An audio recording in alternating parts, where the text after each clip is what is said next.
je m'appelle Pascal Coupin, ça fait maintenant 15 ans que je travaille pour Dior en tant que responsable de l'atelier des mécaniciens modèles.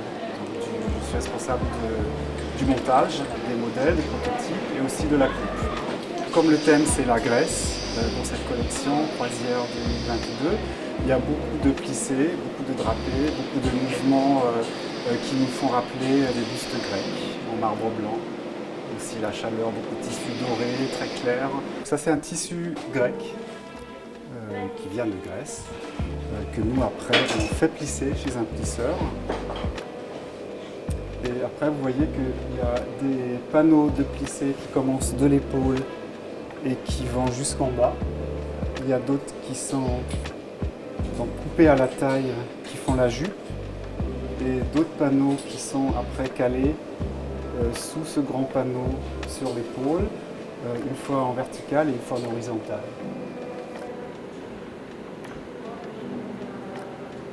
Tout le dessus que vous voyez, qui a l'air d'être juste épinglé ou jeté sur un fond, est finalement soigneusement calé avec des petits points mains pour évoquer sur le corps d'une femme, ça se voit beaucoup plus sur le porté, un tissu mouillé.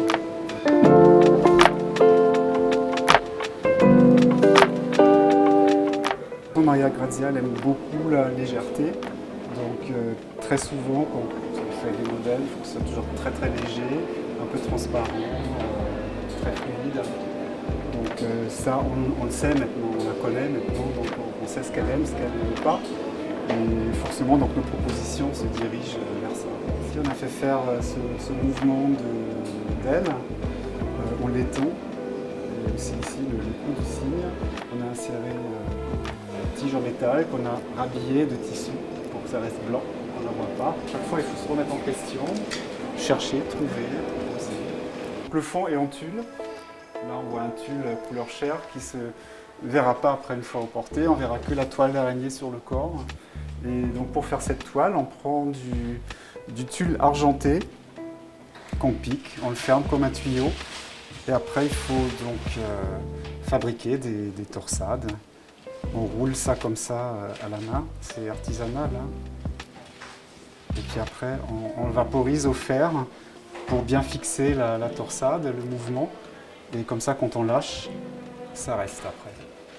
Et tout ça, c'est après appliqué à la main avec des points main sur notre base qui est transparente et invisible. Il y a plusieurs personnes dessus parce que ça, c'est que le haut. Donc là, il y a Stéphanie qui travaille dessus avec une autre collègue. C'est un travail d'équipe. C'est un travail d'équipe et vraiment quand le timing se resserre, il y a vraiment une entraide c'est un peu magique. Mais aussi il y a du stress, on sait que chacun connaît son travail et sait ce qu'il a à faire au dernier moment. Donc oui, tout se met en place et la robe elle sera prête pour le défilé.